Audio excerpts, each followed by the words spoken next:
નમસ્કાર વિદ્યાર્થી મિત્રો, વર્લ્ડ ઇન બોક્સના કરંટ અફેર્સના લેક્ચરમાં ફરી આપનું હાર્દિક સ્વાગત છે. આજના લેક્ચરમાં આપણે જોઈએ તાજેતરમાં જ ઈરાન અને અમેરિકાના બગડેલા સંબંધો વિશે. તો શા માટે આખો ઘટનાક્રમને અંજામ પામ્યો, તેના મૂળમાં કઈ બાબતો રહેલી છે, આ દરેક બાબતની ચર્ચા આપણે આ લેક્ચરમાં કરીશું.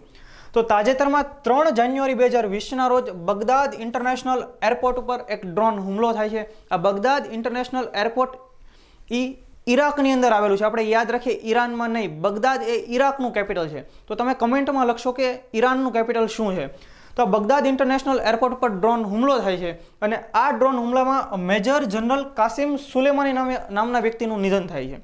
હવે આ વ્યક્તિનું મૃત્યુ થયું, ખબર પડી કે આ વ્યક્તિ તો ઈરાનની એક કુદ્સ ફોર્સના ટોચના કમાન્ડર છે, એના મેઇન વ્યક્તિ છે અને તેને કારણે અમેરિકા અને ઈરાન વચ્ચે ખૂબ જ તણાવભરી પરિસ્થિતિનો જન્મ થયો. આ સાથે બીજાને ક્યાં લોકો નિધન પામ્યા હતા આની અંદર, તો કે પોપ્યુલર મોબિલાઇઝેશન ફોર્સિસનો deputy commander Abu Mahdi al Muhandis, Baghdad એરપોર્ટના પ્રોટોકોલનો ઓફિસર મોહમ્મદ રેદા. અહીં તમે જે ઇમેજ જોવો છો એની અંદર એ સળગી ગયેલી કાર છે આ ડ્રોન હુમલાને કારણે. આ હુમલા બાદ થોડા સમયમાં જ અમેરિકન સંરક્ષણ પેન્ટાગોન એમણે એક પ્રેસ રિલીઝ કરી અને મીડિયાને પણ સંબોધન કર્યું અને એમાં કીધું કે આ કાર્યવાહી અમેરિકા દ્વારા કરવામાં આવી છે અને તે અમેરિકાના રાષ્ટ્રપતિ ડોનાલ્ડ ટ્રમ્પના આદેશને કારણે કરવામાં આવી છે. અને આ ઘટનાથી અમેરિકા અને ઈરાન વચ્ચે ખૂબ તણાવભરી પરિસ્થિતિ ઉદ્ભવી. હવે આપણે જોઈએ કે શા માટે અમેરિકાએ પગલું ભર્યું, એની પાછળનું કારણ શું જવાબદાર છે. તો કે ઈરાકનું કિર્કુક, અહીંયા આપણે તમે જોઈ શકો કે આ કિર્કુક, હવે અમેરિકન સેના વિશ્વના ઘણા બધા દેશોની અંદર છે અને ઘણા વર્ષોથી ઈરાક, સિરિયામાં પણ કાર્યરત છે. ISIS સામે લડવા માટે પણ અમેરિકન સેનાએ ત્યાં કામગીરીઓ કરેલી છે. તો કિર્કુક ખાતે એક અમેરિકન એરબેઝ આવેલું છે, જેનો એ એરબેઝનો ઉપયોગ અમેરિકા અને અમેરિકા અને ઈરાકની બંને દેશોની સેનાઓ દ્વારા થતો હોય છે અને એ એરબેઝમાં અમેરિકાએ કરોડો ડોલરનું રોકાણ કરેલું છે. તો આ એરબેઝ ઉપર કતાઇબ હિઝબુલ્લા નામના એક સંગઠને રોકેટ દાગ્યા અને એ દરમિયાન એક અમેરિકન નાગરિક મૃત્યુ પામે છે, જે કંઈક કોન્ટ્રાક્ટર હતા, એમનું મૃત્યુ થયું. હવે જેના બદલા સ્વરૂપે અમેરિકાએ એ જે કતાઇબ હિઝબુલ્લા છે એના 24 જેટલા આતંકીઓને મારી નાખ્યા, એની ઉપર હુમલો કર્યો. હવે આખી ઘટના થઈ, એ જે 24 આતંકીઓને અમેરિકાએ માર્યા એટલે કતાઇબ હિઝબુલ્લા સમર્થક, અમેરિકા વિરોધી લોકો, એ લોકોએ બગદાદ ખાતે આવેલી અમેરિકન એમ્બેસી સામે ધરણા પ્રદર્શન કર્યા અને ત્યાં પથ્થરમારો કર્યો. અને આ આખી બધી જે ઘટના ઘટી, જે અમેરિકન એરબેઝ ઉપર હુમલો થયો, રોકેટ દાગવામાં આવ્યા, અમેરિકા એવું અત્યારે બયાન આપી રહ્યું છે કે એના માટે કાસિમ સુલેમાની જવાબદાર હતો. એ કાસિમ સુલેમાનીના માર્ગદર્શન હેઠળ આ બધી ઘટનાઓ ઘટી છે અને જે કાંઈ અન્ય અમેરિકા વિરોધી પ્રવૃત્તિઓ થાય છે એના માટે કાસિમ સુલેમાન અને એની કુદ ફોર્સ જવાબદાર છે. અને એટલા માટે અમેરિકાને એનાથી ખતરો લાગતા એની ઉપર આ હુમલો કરવામાં આવ્યો. અહીંયા એક કિર્કુક, હવે આ જે પ્રદર્શન છે એમ્બેસી વિરુદ્ધ, એ પણ એક નાટકીય રૂપ છે એની અંદર. રીતે કઈ રીતે, તો કે અમેરિકાની આ એક તો સૌથી મોટી એમ્બેસી છે, ત્યાં એ એમ્બેસીની અંદર એ લોકોએ ઘણી બધી પોતાના માટે સુવિધાઓ ઊભી કરી છે કે જો કદાચ ઈરાક સરકાર એને લાઇટ વગેરે ન આપે તો અહીંયા પોતાની રીતે જ એ લાઇટ એને મળી રહે એવી બધી વ્યવસ્થાઓ એને કરી છે, કેમ કે એ દેશની અંદર અમેરિકાનો ઘણી બધી સૈન્ય કાર્યવાહીઓ શરૂ છે. હવે ત્યાં સુધી કે જે અમેરિકન એમ્બેસી બગદાદના ખૂબ સુરક્ષિત વિસ્તારમાં આવેલી છે, તો ત્યાં આ પ્રદર્શનકારીઓ પહોંચ્યા કેવી રીતે, એ પણ ઘણા બધા પ્રશ્નો છે.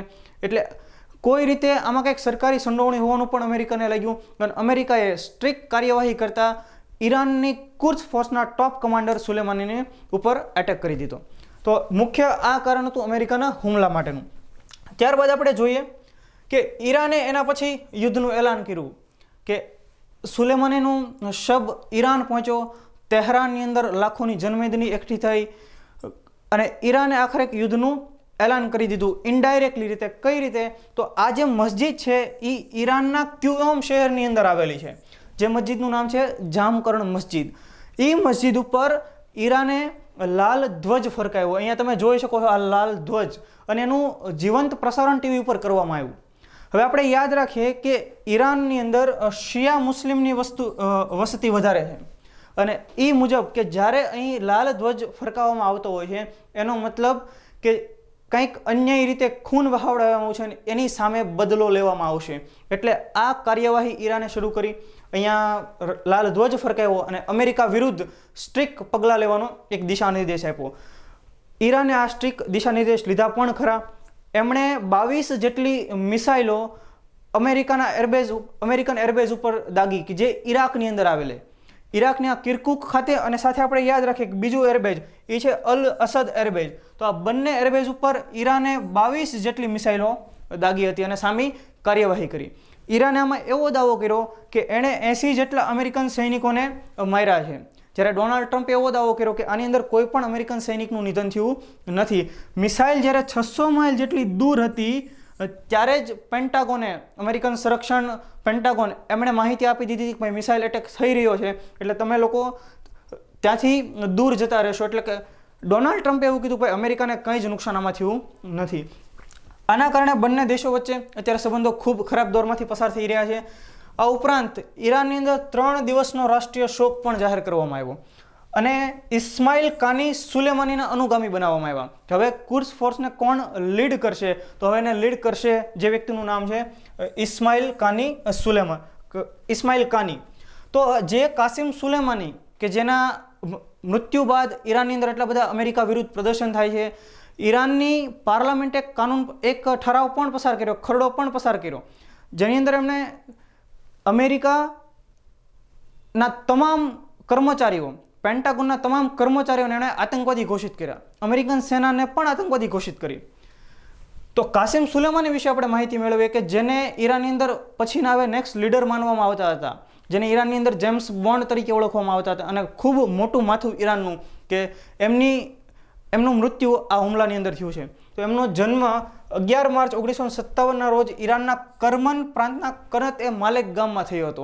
તેઓ વર્ષ 1979માં ઇસ્લામિક રિવોલ્યુશનરી ગાર્ડ કોર્પ્સની અંદર જોડાયા હતા. ત્યારબાદ 1980 જ્યારે ઈરાકી શાસક સદ્દામ હુસેને હુમલો કર્યો ત્યારે એમણે લીડરશિપ લીધી હતી. 1990 સદ્દામ હુસેનના પતન માટે ઈરાકની અંદર કુર્દોની મદદથી એમણે ઓપરેશનો ચલાવ્યા હતા. વર્ષ 2002ની અંદર એને કુર્સ ફોર્સના વડા તરીકે નિયુક્ત કરવામાં આવી હતી અને ત્યારથી આ પદ પર તેઓ કાર્યરત હતા. તો હવે આપણે આ જોઈએ કુર્સ ફોર્સ વિશે. તો દરેક દેશને પોતાની સેના હોય છે, ભારતને પણ પોતાની સેના છે, પણ ઈરાનની અંદર ઈરાનને પોતાની સેના તો છે જ, પરંતુ ઈરાનમાં એક બીજી પણ સેના છે જેનું નામ છે ઇસ્લામિક રિવોલ્યુશનરી ગાર્ડ કોર્પ્સ, જેને IGRC તરીકે ઓળખવામાં આવે છે. અમેરિકાએ ઇસ્લામિક રિવોલ્યુશનરી ગાર્ડ કોર્પ્સને આતંકવાદી ઘોષિત કરેલી છે. એટલે વર્તમાનની અંદર જ્યારે ડોનાલ્ડ ટ્રમ્પે એના આદેશ આપ્યો હુમલો કરવા માટેનો, ત્યારે અમેરિકાના જ ઘણા લોકોએ વિરોધ કર્યો. ભાઈ તમે અમેરિકન સંસદને જાણ કર્યા વગર કેવી રીતે હુમલો કરી શકો? ત્યારે એમણે એવું કારણ આપ્યું કે ભાઈ ઇસ્લામિક રિવોલ્યુશનરી ગાર્ડ કોર્પ્સને આતંકવાદી ઘોષિત કરવામાં આવેલી છે, એટલે જ્યારે કોઈ આતંકવાદી સંગઠન ઉપર હુમલો કરવાનો થાય ત્યારે સંસદને જાણ કરવી જરૂરી નથી. વર્તમાનની અંદર ઈરાને પણ સામી કાર્યવાહી કરી નાખેલી છે. અમેરિકન સેનાને એમણે પણ ટેરરિસ્ટ ઘોષિત કરી દીધા છે.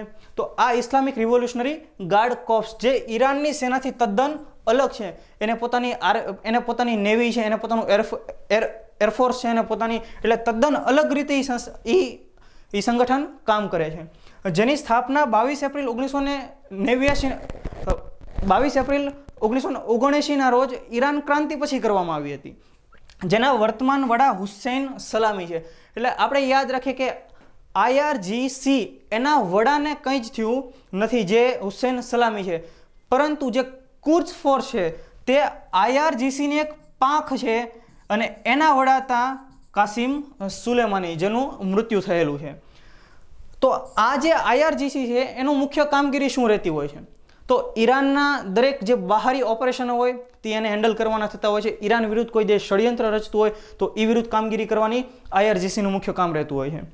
આ ઉપરાંત જો અહીંયા લખેલું છે કે ભાઈ ઈરાનની બહાર ઈરાન વિરુદ્ધ થતા ષડયંત્રો સામે લડવાની મુખ્ય કામગીરી IRGCની રહેશે. IRGCને આતંકવાદી સંગઠન જાહેર કરનારા દેશો, કે કયા કયા દેશોએ એને આતંકવાદી સંગઠન જાહેર કર્યા છે?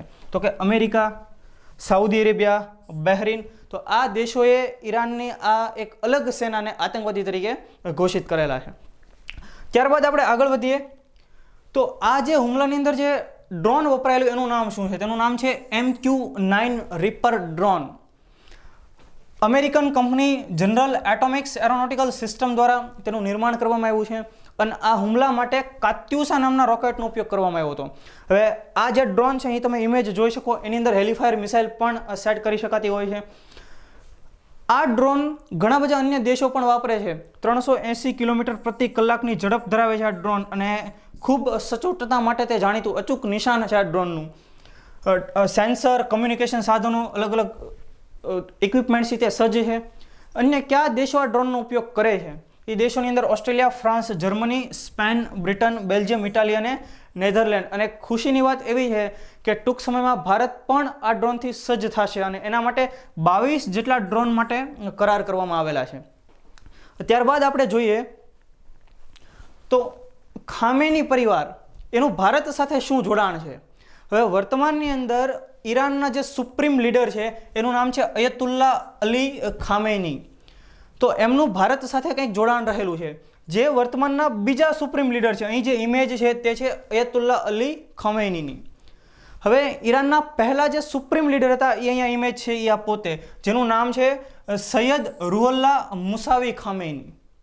તો આ જે ઈરાનના પહેલા સુપ્રીમ લીડર છે એના દાદા, જેનું નામ હતું સૈયદ અહેમદ મસૂવી, તે ભારતમાં રહેતા હતા. ઉત્તર પ્રદેશના બારાબંકી ખાતે તે રહેતા હતા. 1830ની સાલમાં અવધના નવાબ સાથે તેઓ ઈરાન અને ઈરાકની મુલાકાત લે છે. ત્યારબાદ તેમને ઈરાન ત્યાં એમને વધુ પસંદ આવે છે અને ઈરાનની અંદર તેઓ ઈરાનનું એક ગામ છે ખામેની ગામ, એ ગામમાં તે વસવા લાગે છે. ત્યારબાદ તેમની તે સરનેમ બની ગઈ.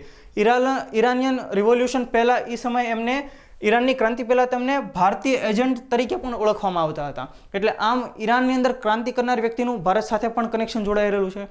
ઉપરાંત વર્તમાનમાં જે સુલેમાની આ હુમલાની અંદર મૃત્યુ પામ્યા એનું ભારત સાથે પણ એક કનેક્શન છે કે ભાઈ 2012ના ફેબ્રુઆરી મહિનાની અંદર દિલ્હીની અંદર એક ઇઝરાયલના એક રાજદૂત ઉપર હુમલો જે થયેલો બોમ્બ એટેક, તો એમાં પણ કુદ્સ ફોર્સના કોઈક સાથે સંકળાયેલા કોઈક વ્યક્તિનું નામ ખુલ્યું હતું. તો દોસ્તો આ કેટલીક બાબતો હતી સુલેમાની વિશે તથા તેમના મૃત્યુથી અમેરિકા અને ઈરાન વચ્ચે બગડેલા સંબંધો વિશે. જો દોસ્તો આપને વિડીયો પસંદ આવ્યો તો તેને લાઇક કરો, વર્લ્ડ ઇન બોક્સની ચેનલને સબસ્ક્રાઇબ કરો તથા આવા નવા વિડીયોની નોટિફિકેશન માટે બેલ આઇકન જરૂર પ્રેસ કરો. Thank you very much.